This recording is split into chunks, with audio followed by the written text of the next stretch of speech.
Hi everybody! So it has been a while since we got a Digimon Story game, which is sad when you consider the Digimon brand was just starting to gain some traction in the gaming sphere before Survive got delayed multiple times.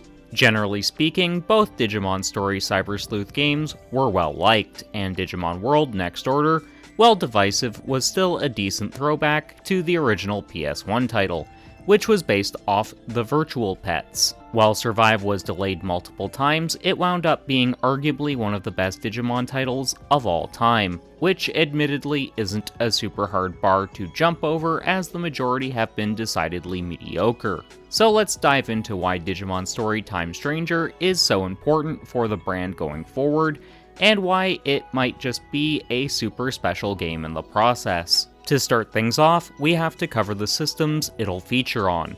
It'll be on PS5, Xbox Series X and S, along with Steam, meaning it won't be confined to hardware that's well past its sell-by date.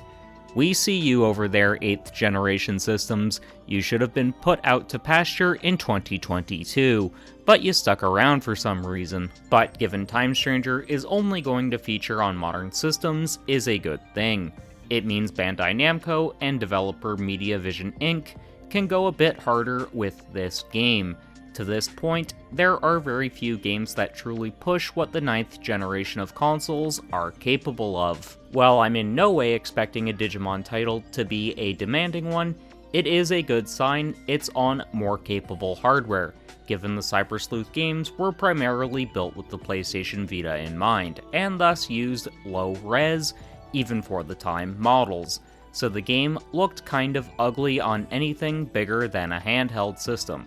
While Survive didn't push the technical envelope either, it was at least more detailed. From the State of Play trailer Bandai Namco has released, we can already see these models are a significant step up from what we've had before, and that's going to be a good thing, especially when you consider the combat is going to remain turn-based, meaning more resources can be given to the monsters, environments, and human characters. While having decent graphics is all well and good, it isn't the most important aspect for this kind of game, so let's discuss some other reasons why this is going to be such an important release for the Digimon brand as a whole. Going just off the Japanese release, it has been 8 years since we last got a Digimon Story game, 7 if we're going off the initial worldwide release. That is quite a while, and Digimon Survive was originally supposed to come out in 2019, but was pushed back until July of 2022 thanks to various reasons. Needless to say, it has been quite a while since we got a mainline Digimon game. Up until now, Japan has usually gotten the games significantly sooner than the Western audience, which makes sense as Japanese gamers are the primary audience for these titles. However, ever since the Digimon Adventure Tri-movies and other Digimon Adventure projects, the brand has seen a resurgence in the West. This is mostly thanks to nostalgia from older millennials who either want a hit of nostalgia or want to share a piece of media from their past with their own kids. However, it seems like we're getting this release at the same time as Japan, similar to Digimon Survive, where Western gamers were only left waiting for one day. I'm bringing this up because a simultaneous release is possibly one of the best things Bandai can do, as it means gamers who would have been interested won't be left waiting for months and thus are less likely to lose interest.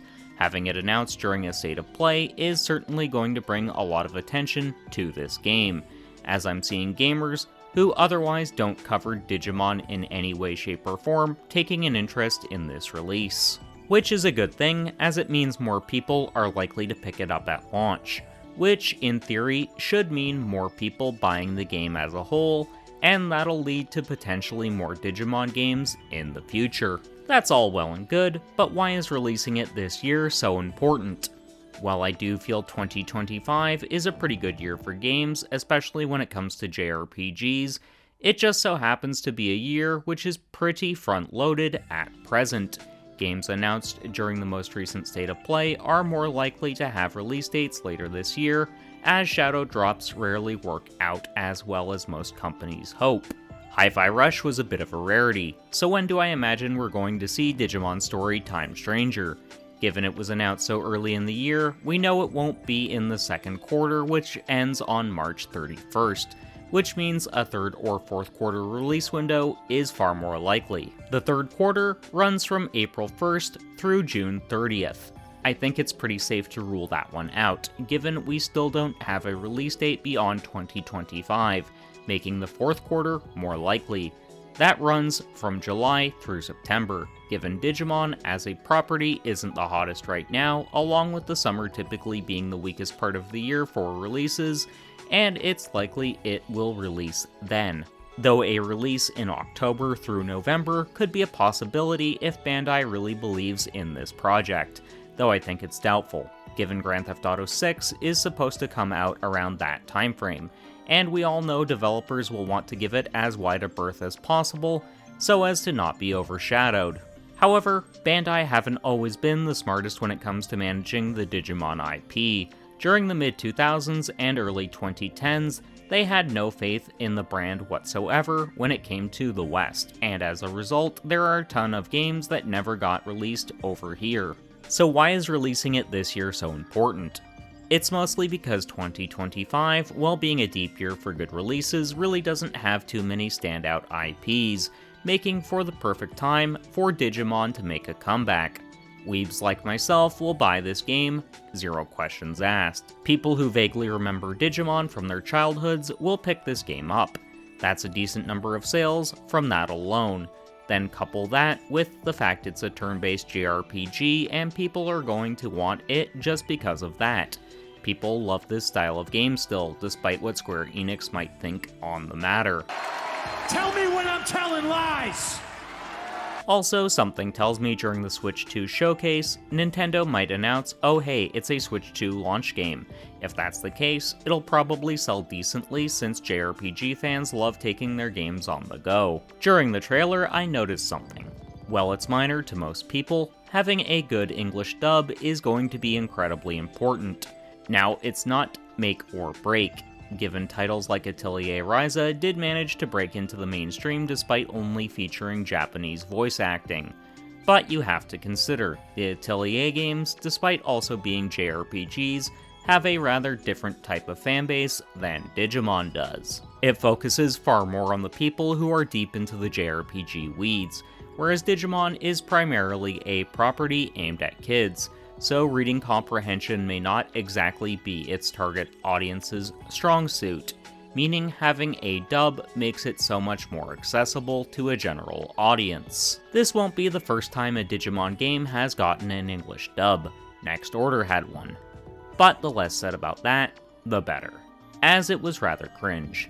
From the nearly 2-minute long trailer we got, we can hear the English right away, which is a great thing, considering the dub actually doesn't sound terrible if this is the quality it'll maintain. On top of that, a good dub can just enhance the experience. I'd argue that's partially what helped Falcom Games finally break away from being a super fringe set of JRPGs into ones more casual RPG gamers are willing to give a chance to.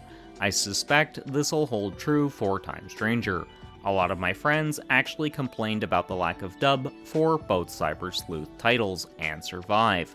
They'd actually said they'd have played all 3 titles if they'd gotten a dub. Basically, a dub opens this game up to more sales.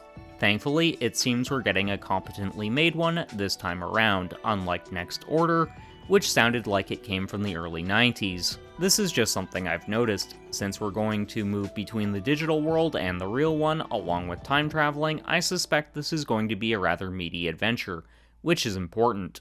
One of the biggest complaints I hear regarding games in this day and age is they're either way too short, or they're so stretched out they become tedious and boring. But I suspect we're going to have a decent game in terms of length. It also wouldn't surprise me if this game ends up having multiple different endings akin to Digimon Survive, given that feature was one of the lauded ones for Survive, and since it's a time travel story, that opens up possibilities for choices.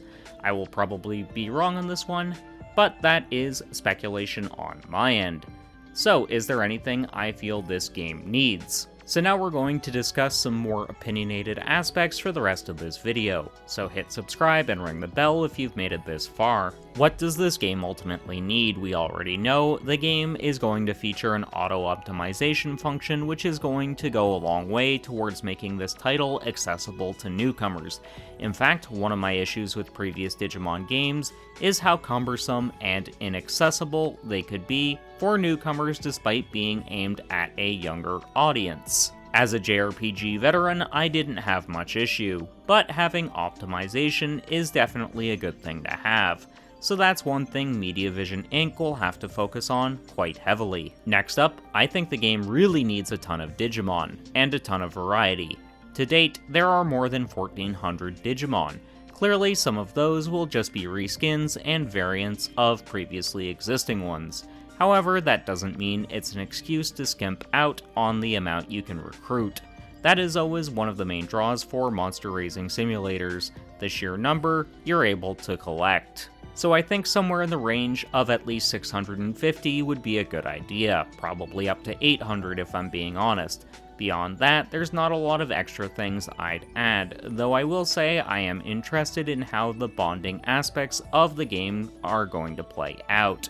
It seems since the release of Persona 5, dating sim aspects have been the norm for this kind of thing, and I'm actually curious how that would be handled in a Digimon game. So, are you excited for the future of Digimon games? Let me know in the comments. Thanks go out to my current channel members, R. Campbell, Danny Boy, and Doug S. If you'd like early access to most of my content, exclusive videos, and shoutouts during the outro, you can do so by hitting the join button or the link in the description. Now check out one of my videos on screen now, and until next time, keep blazing that trail.